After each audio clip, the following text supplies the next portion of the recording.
There's a particular kind of silence that follows the decision to press play, an anticipation, and then a wall of sound. Actors speaking with a speed that feels distant, alien. It's a common feeling, this gap between wanting to understand and the reality of the experience.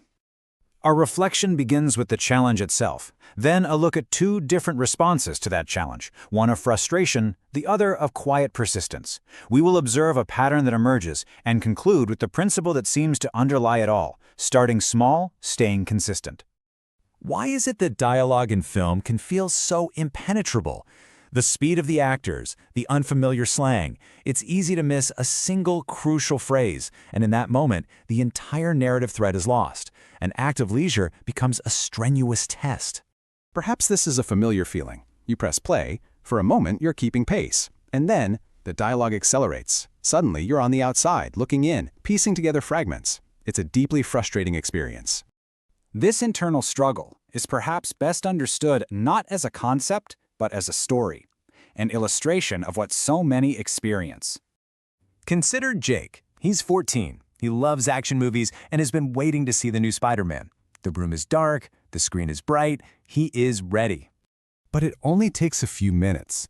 The characters begin speaking over one another. Words he's never encountered in a classroom, words like protocol, mission, they fly by. He finds himself pausing, rewinding, trying to catch what was lost, but he can't keep up. After 20 minutes, he gives up. The feeling is one of defeat, and a question forms in his mind.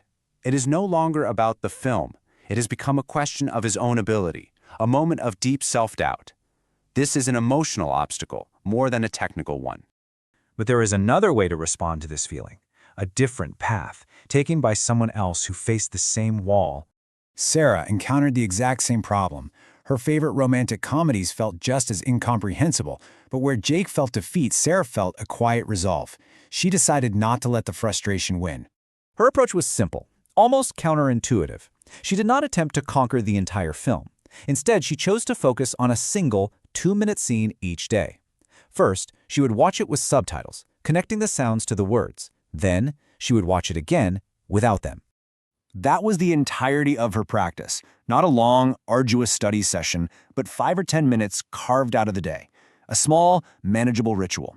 It did not feel like a chore, but like a small, private challenge. And then, after a few weeks of this small, consistent effort, something shifted. She was watching a scene one day, and the realization came quietly. She was understanding. Not everything, but most of it, without effort. It wasn't a sudden breakthrough, but the slow, inevitable result of a daily habit. Observing Sarah's path, a pattern emerges. Not a rigid set of rules, but a natural progression. A path that seems to lead from confusion to clarity.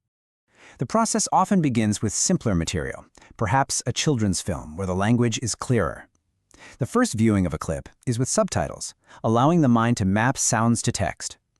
Then comes the rewatch, without the text, relying on memory. This can evolve into a more active phase, repeating lines aloud, feeling the shape of the words. And finally, an awareness grows of common phrases, the connective tissue of conversation. This brings us to the core principle. It is not about the intensity of a single attempt, but the nature of the process over time. Real progress, it seems, does not arrive in a flash of total comprehension. It is built from small daily interactions. 5 or 10 minutes repeated day after day holds more power than a frustrating 2-hour session once a month. It's about regularity and a sense of quiet enjoyment in the process. And so the desire for improvement becomes less about the grand, distant goal and more about the simple, immediate choice. The question is not how to master everything at once, but what small piece to begin with.